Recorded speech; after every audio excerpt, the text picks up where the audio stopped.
Hello, welcome back to Instant Education. So today we are going to study chapter number 13, carbon an important element.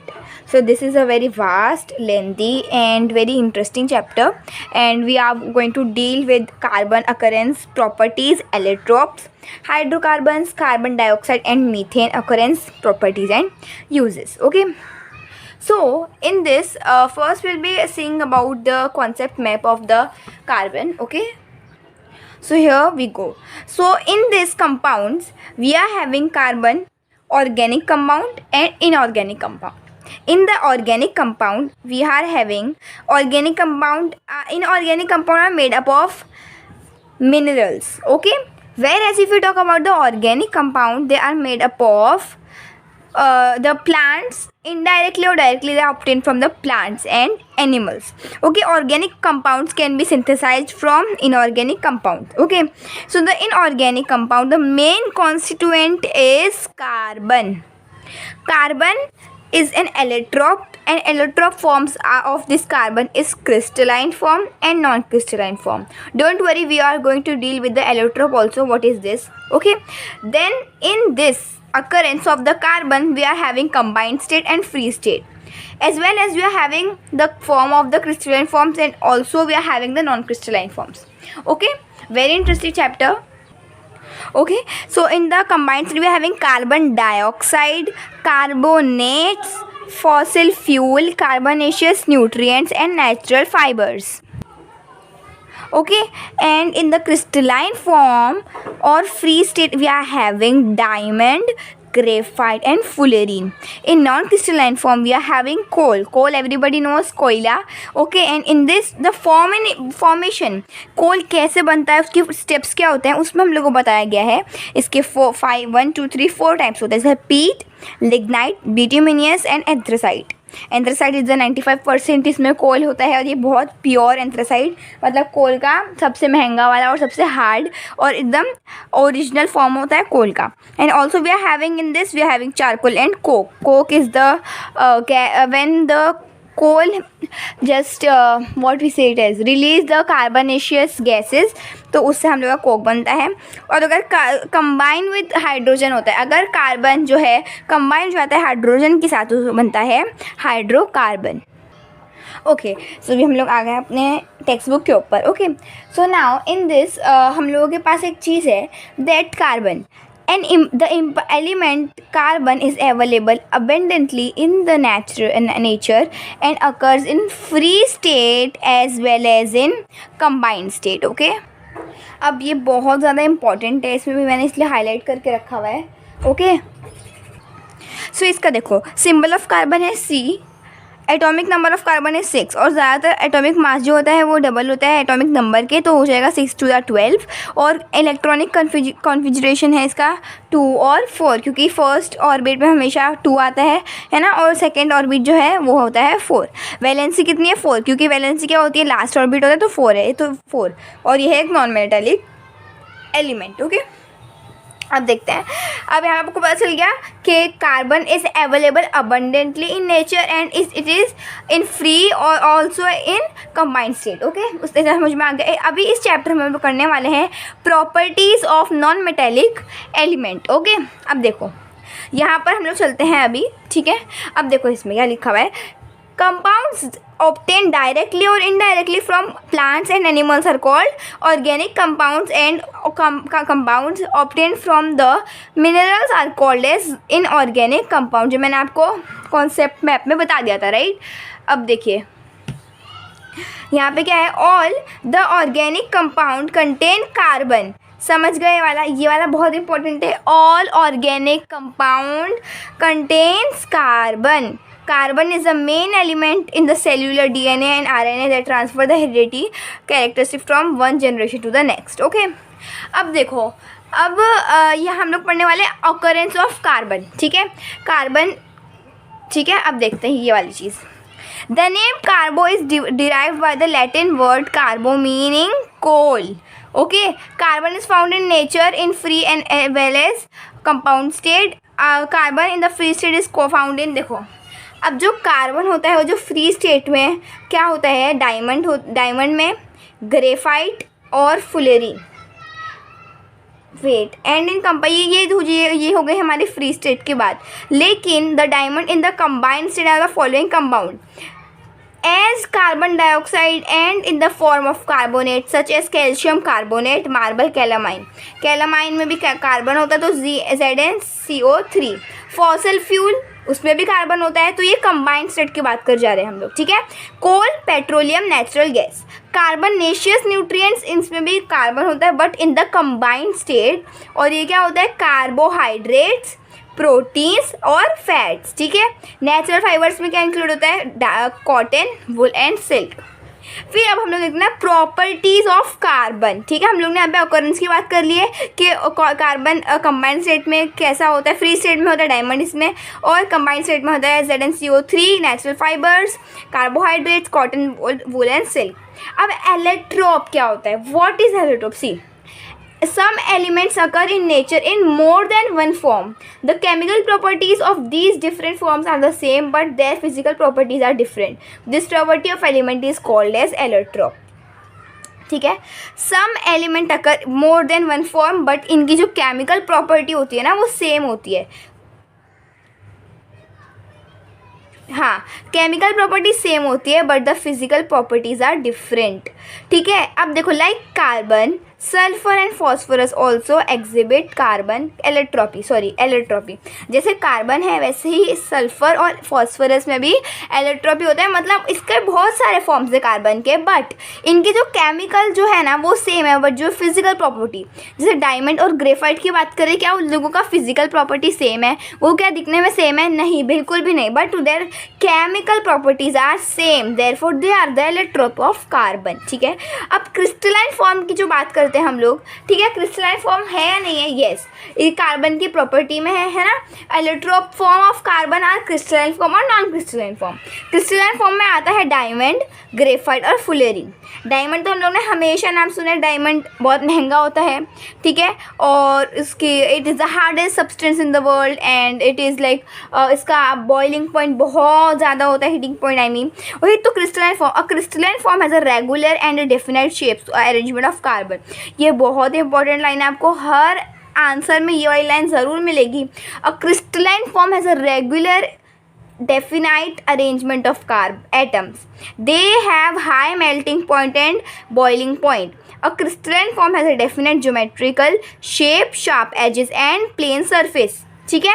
अब देखो इसमें क्या होता है, इनका जो बॉइलिंग पॉइंट है, मेल्टिंग पॉइंट है, वो बहुत हाई होता है, ओके। तो डायमंड अब देखते हैं। See, diamond are found in India mainly in Golconda, Karnataka and Panna. Diamond are also found in South Africa, Brazil, Belgium, Russia and America, ठीक है। अब देखते हैं properties, structure. In diamond every carbon atom is bonded to 4 neighbouring atoms by covalent bonds, ठीक है। Therefore diamond has a tetragonal 3 dimensional, ठीक है, wait, yes, therefore diamond has a tetragonal 3-dimensional structure which makes it very hard, ठीक है। मतलब ये क्या होता है, it is joined with the three bonds, ठीक है, 4 bonds, right? Yes, 4 neighboring atoms से join है ये, और therefore it is a tetragonal dimensional structure. Properties क्या है, brilliant and pure diamond is the hardest natural substance. The density of the diamond is 3.5 grams centimeter cube. The melting point of the diamond is 3500 degrees Celsius. मतलब कितना ज़्यादा। When diamond is heated at the 800 degree Celsius in the presence of oxygen, CO2 is given away in the process. No other product besides CO2 is formed.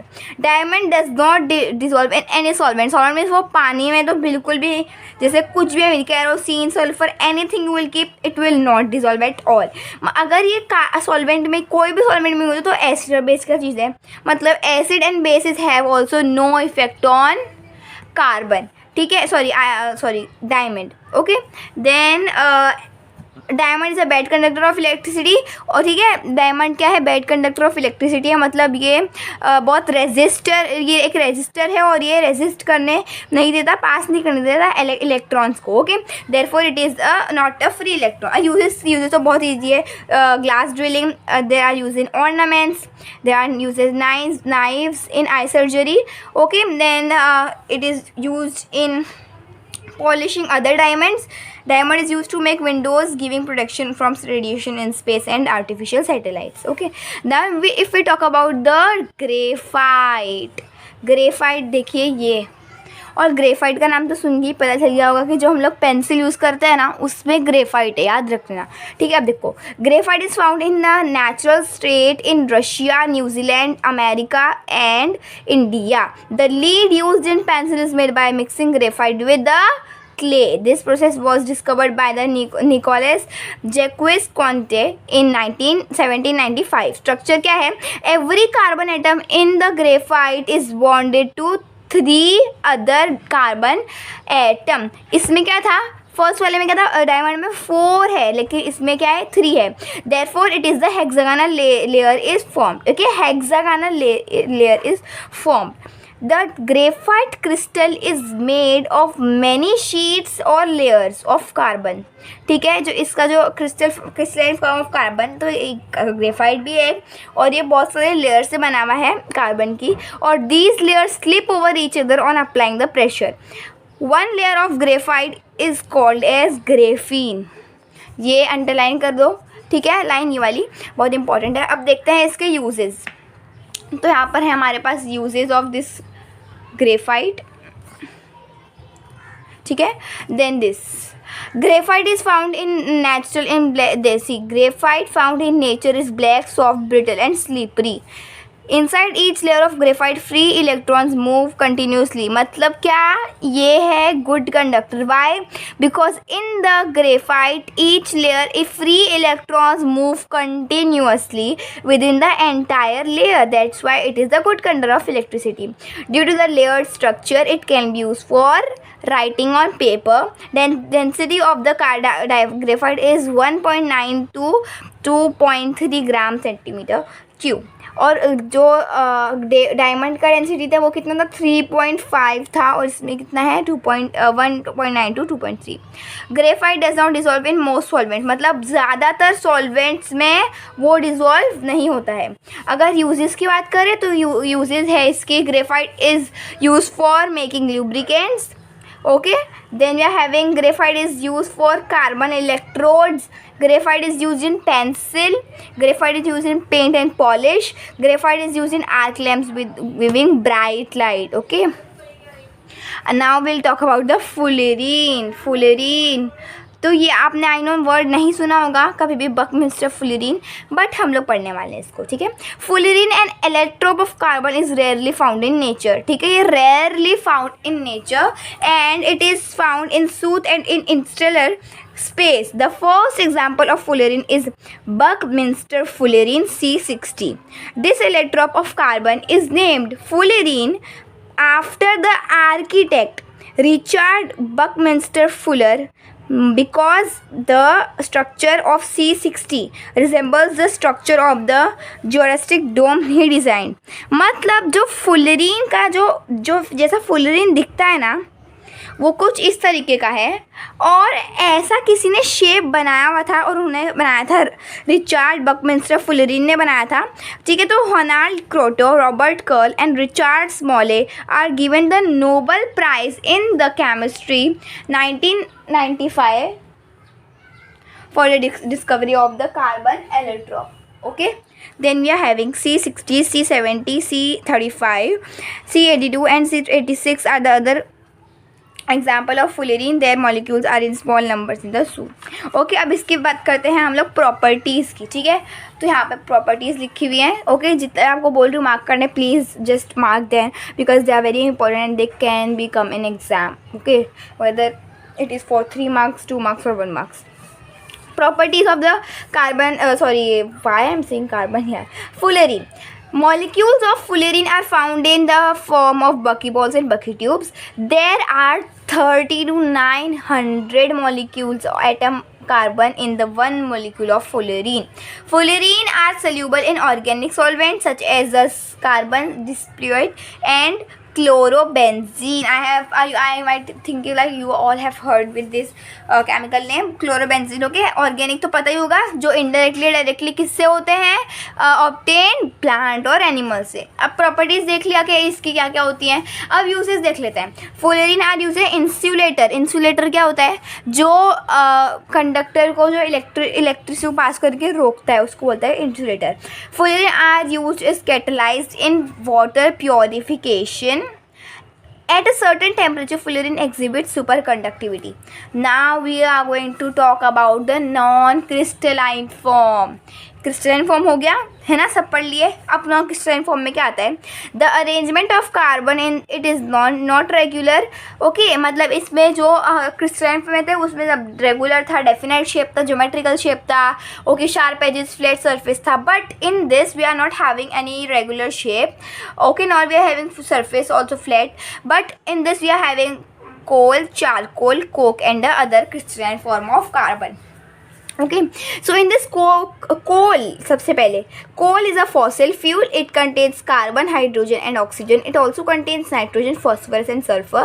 It occurs in solid state.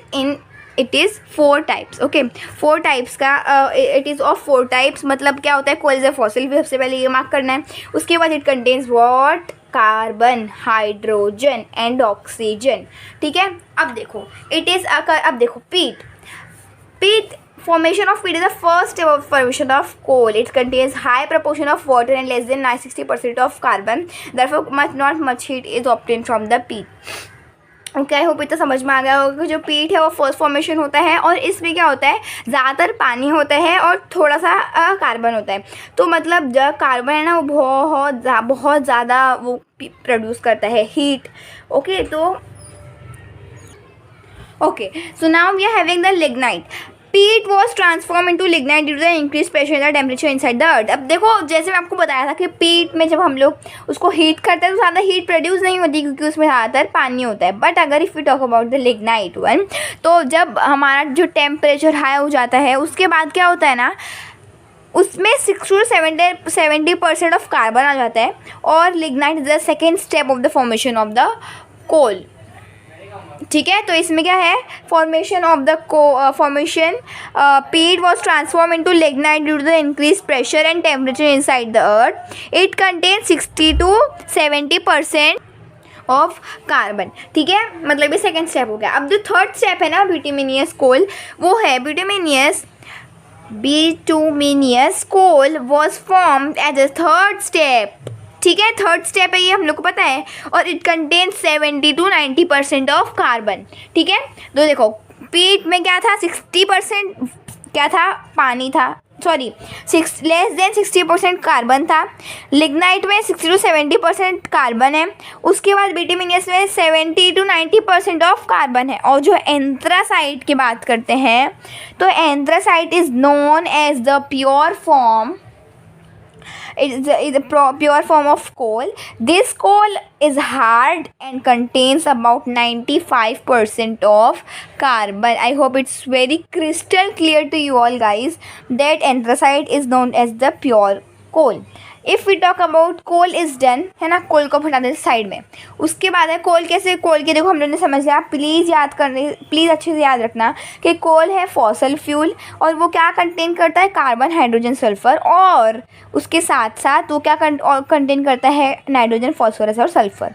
ठीक है, अब देखते हैं हम लोग second जो चीज़ है वो चारकोल है. कोल अलग है, चारकोल अलग है.